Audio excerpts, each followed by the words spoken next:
So, you know, I'm gonna ask because I'm interested. I have two daughters, and so I'd like to know, like, you came from a two-parent household.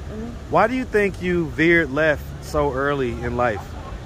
I veered off when my father, my first son was not through choice. My first son was through gestation. My oldest son, I was by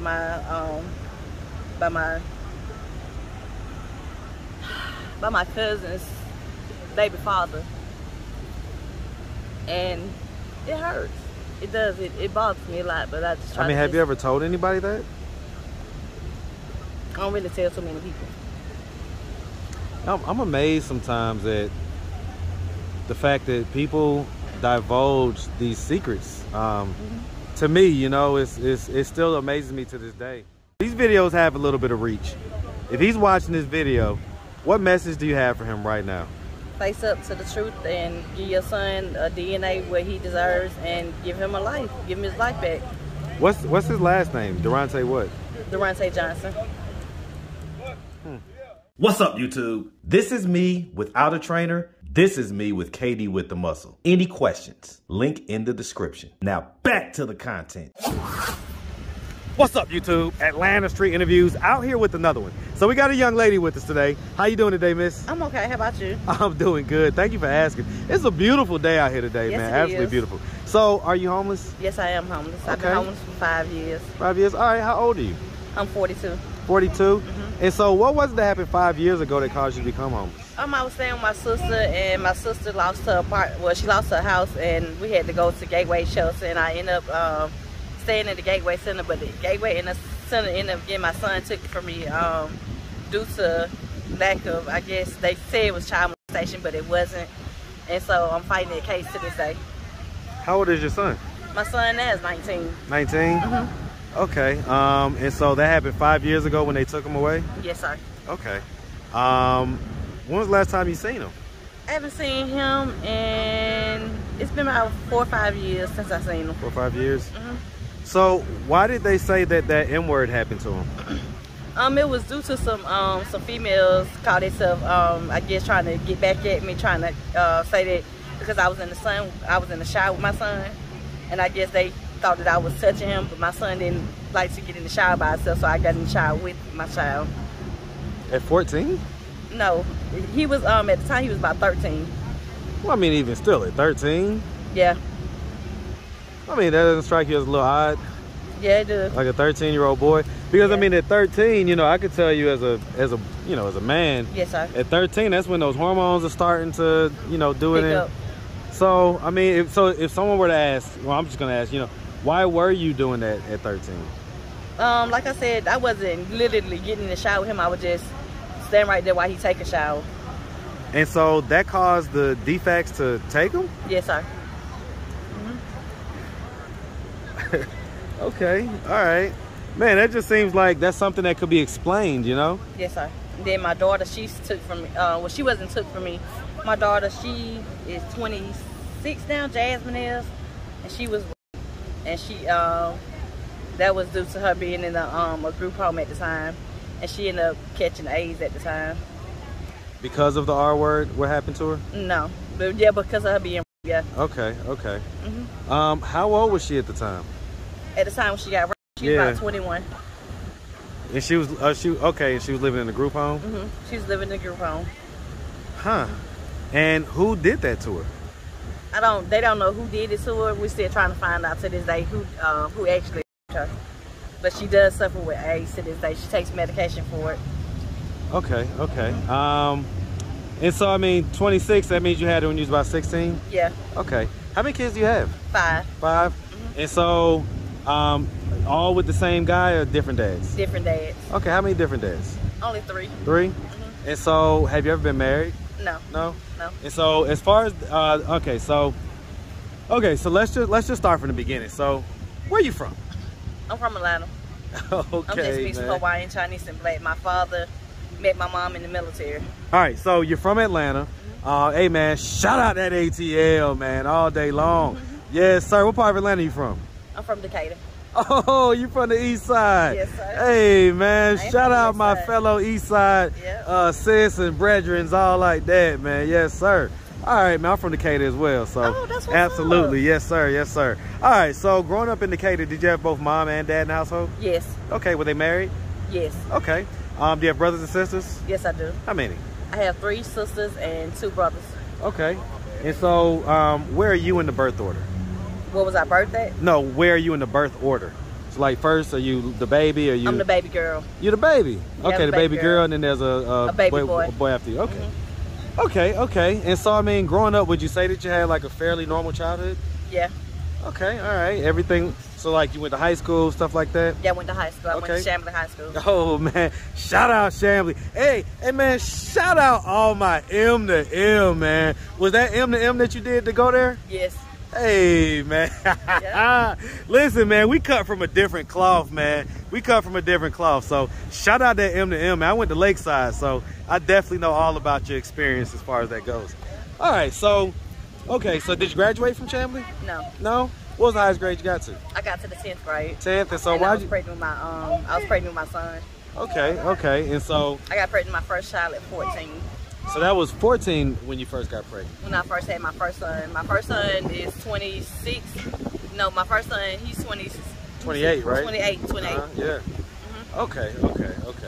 And so, I mean, so, you know, you were young at that point. Did you raise the kids, or who raised them? My older sister, she helped me raise them.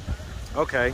And so, I mean, as far as it goes, did you raise any of your 5 kids, like, from their birth to any point, or mostly were they kind of taken away for the most part? No, most of them wasn't taken away. My kids was raised up with that. When I didn't raise them, my sister took over. My older sister, Camille. Okay, so your older sister. And so, I mean, at that point in life, you know, were you like on drugs or anything like that, or what was life looking like for you when you was like a teenager? I never did. The only drug that I experienced was smoking weed. I never got into cocaine or anything like that? No. Okay, none of the pills or nothing like that? Okay, so I mean, what was it that kind of had you in a, you know, position of, you know, destitution, basically? You know what I'm saying? Where, you know, you just had low finances and things like that. Like, were you working, or what was life like? Paint me the picture. And I wasn't, well, what really got it was when I had my first son. Like I said, I was with my sister, and she took over my son. Then my daughter, when I had my daughter, that's when her father wasn't there for her. And were those the same guys? yes. Okay, so this was like a high school sweetheart type deal. Yeah. Okay. And so was he there for the son at first? No. He's Okay. there for his daughter now. Well, so if he wasn't there for the son, why'd you have another baby with him? Just Young and young, yeah, dumb. we know how that goes. Yeah. Okay, all right. And so, I mean, if your sister was helping out, why didn't you get back in school? My sister, she helped out, but I was in school, but then I wasn't in school. And like I said, I just dropped out and didn't go back. Okay. So, I mean, you know, we haven't really been on drugs or anything like that. What's been the issue? Why haven't we been able to kind of, it sounds like we've had different forms of help when it comes to raising the kids and stuff like that. Why haven't we been able to kind of, you know, build ourselves up a little more? That's what I'm working on now. I'm currently working at the Barclay Hotel, and I'm working on getting my mental health back together, because I do take medication for bipolar, and I suffer with seizures. So I'm trying to basically get my Social Security back on so that I can be able to function like I'm supposed to. Why did the Social Security get cut? My Social Security got cut when I'd say it's been cut about 3-4 years ago. Did you go to prison or something like that? Yeah, I went to prison. I went to prison for 5 years. What'd you go to prison for? I went to prison for aggravated assault, terrorist threats, and battery. What happened? There was a fight that happened there at Garnett train station. Me and the supposed to be friend, I was calling her over to help her with the kids, and she hit me while I was sitting down, and I swung back on her, and with me walking off the scene instead of staying there, they ended up taking me to jail and let her go and put charges against me. And you served how long behind that? 5 years behind the aggravated assault. That's because I had other things on my back. I had other things on my record. They said that since I had been fighting and stuff, and I had been back and forth inside of the jail system, they gave me 5 years behind it. Okay, so you was kind of in and out of jail and just stuff like that. So I mean, that's what I'm saying. What was life like? So what was you like going to jail for? Was you kind of running the streets a lot? Like, what was going on? No, when I was running, you talking about when I was in jail? Yeah, like just going back and forth to jail, different things like that. What was you doing? Was you upstanding model citizen and you just happened to end up going to jail, or were you kind of like in the streets a lot and stuff like that? In the streets. Okay. I mean, being a lady out here, did you used to like trade sex for money? No. No? No. Okay, so what was you doing in the streets? I was just basically just running around, not doing what I was supposed to do. My kids, they still come out here and see me from time to time. But I was just basically just running the streets. So, you know, I'm gonna ask because I'm interested. I have two daughters. And so I'd like to know, like, you came from a two-parent household. Why do you think you veered left so early in life? I veered off when my father left the household. He left the household when I was about 13, and we were took from my mom, and I grew up in the system from that point. Okay, so that's what happened. So so do you know why your father left? Drugs. He was on drugs real bad. He was on crack cocaine. Okay, and so who was black? Was it dad? My dad. Okay, and so mom was Asian? Yes, mom was Hawaiian and Chinese. Okay. And so why did y'all get taken from her? She was, well, from what we seen in the household, she was being beat by her boyfriends, and it was just a lot going on in the house to cause us to get took. Okay, so like being beat by the boyfriend, what else? She was being beat by the boyfriend. Mom, she wasn't on drugs. She was in her own little world. Okay, it's kind of mental, in a bad mental space and stuff like that. So, I mean, I'm gonna ask, because we know how DFACS goes on this channel. We have interviewed many, hundreds of people that have been in DFACS, and have had certain situations. So, I mean, did anything ever happen to you? While I was in the system? No, just basically just going from foster home to foster home. Then I grew up in the shelter down in Stone Mountain. You probably know about it. The children's shelter down in Stone Mountain. Okay. I grew up in that shelter down there. Okay. Yeah, I mean, that's, you know, I get it. Okay. All right. And so as far as it goes, I mean, you haven't seen your kids in a while. How does that make you feel? It hurts a lot. It does. It hurts a lot. Sometimes I feel like I don't want to be here, but I know it's the best for them, and I just try to keep my head up. Why do you say it's the best for them? It's best for them to it's best for me to just do what I need to do. I mean, be there for them, if not nothing else. But sometimes I wake up some mornings and don't want to be living just because of what happened to me in life and just dealing with life itself. So, like for instance, you know, your daughter, that happened, you know, where she got the R word happened to her when she was 21, and she was still in the group home. You know, do you ever think about like, well, if I kind of had my stuff together, she wouldn't have had to been in that group home, and maybe that wouldn't have happened? Yeah. When you think about that, I mean, how does, you know, what are your thoughts? Like, how does it make you feel? What are your thoughts? To know that she got raped, and to know that she suffered with AIDS, and to know that she has to squint her eyes like this just to see. It hurts a lot. I try to spend as much time as I can with her. When was the last time you saw her? I saw her about 2 or 3 months ago. 3 months ago? We talk on the phone. Okay. She calls my phone from time to time, and I talk to her. And my son, I'm supposed to see him tomorrow. I'm happy about that little visit. My oldest son, my 28-year-old. Okay. So, I mean, if either one of them were to happen to come across this video on YouTube, what do you think their thoughts and their reactions would be? It would bother them and it would hurt, but they would also talk to me about it.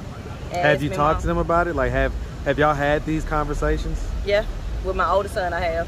What was that conversation like? The conversation was just basically just wanting to know where was I, why wasn't I there for him, and to know, you know, where's his father. And I told him that his father, Durante, who I didn't have him by, my first son was not through choice. My first son was through station. My oldest son, I was raped by my by my cousin's baby father, and it hurts. It does. It bothers me a lot, but I just try. I mean, have you ever told anybody that? I don't really tell too many people. I'm amazed sometimes at the fact that people divulge these secrets. To me, you know, it still amazes me to this day. So, wow, that happened. So that wasn't. So then the first two don't have the same father. They have the same father. Like I said, it happened when I was 14. Then it also, I thought it was gonna get better, so I went back to my cousin's house, and he continued to touch me and continued not to continue to put his hands on me. And so it was forced both times. Mm-hmm. How did that happen though? Because some people are gonna, you know, and again, I gotta tiptoe with some of these stuff, but you know, some people are gonna say, well, why would you go back around there if he did it and you had a whole baby? Was there any part of you that thought maybe that y'all was like in a relationship or something like that? Or we wasn't in no relationship, me and Durante. No, it was just me didn't have nowhere to stay, so I had to stay there with my cousin, and I thought my cousin was gonna come back to the household. But and this is your female cousin? Mm-hmm. Her name is Tapu. And so this was her baby's father? Mm-hmm. So when I asked if anything ever happened to you, I guess I shouldn't have specified just it being in the you know, in the DFAC system. Mm-hmm. This happened at a family member's house, basically. Mm-hmm. Right there in Edgewood, Canwell Park. So, did you ever tell your cousin? I tried to tell my older sister when I had my first son who the baby's father was, and she didn't believe me. I mean, were you having sex with other guys at that point? No. So why didn't she believe you? I have no idea why she didn't believe me, but she didn't believe me. I mean, did you ever tell your cousin? Yeah, I told Tapu. What was her response? That I was telling the story, that it was somebody else's father, that it was somebody else's child. Is Durante still living? Yeah. So why haven't y'all just done a DNA test? He doesn't want to face up to the truth. But my son does want to know the truth. I was about to say, that's incredibly unfair to your son and your daughter. Mm-hmm. Because, I mean, is there any possibility that could have been anyone else? Mm-mm. So, I mean, if you could give any message to Durante right now, you know, he's watching this video. These videos have a little bit of reach. If he's watching this video, what message do you have for him right now? Face up to the truth and give your son a DNA what he deserves, and give him a life. Give him his life back. What's his last name? Durante what? Durante Johnson. Okay. Yeah, I mean, you know, everybody should have the benefit of at least knowing who their biological parents are. That at the very least. So I'm a big proponent of that. So all right, well, wow. Well, listen, I mean, so, okay, we heard that you're working at Barclays. What else are we doing to try to get ourselves out of this position of being homeless? I'm working with 10 Park Place. Mr. P. He's helping me achieve housing. Okay. All right. Well, listen, miss, we really appreciate you taking the time answering all of our questions. If anybody out there wanted to reach out, help, or donate, do you have a way they could do that? Do you have social media, Cash App, anything like that? No, I don't have Cash App. No? Okay, you got IG or Facebook? Yeah. Okay, what is it? It's TracySmith.com, Strawberry. Okay, so Tracy Smith is on Facebook? Mm-hmm. And then what Strawberry is what? That's part of my That's part of the name? Yes. Okay, so it's TracySmith.com and then Strawberry? Okay, what about IG? I don't have one. No, okay. All right, miss. Well, like I say, we really appreciate you. And we definitely wish nothing but the best out here, okay? Okay, thank you. Make sure you have a good one, sweetie.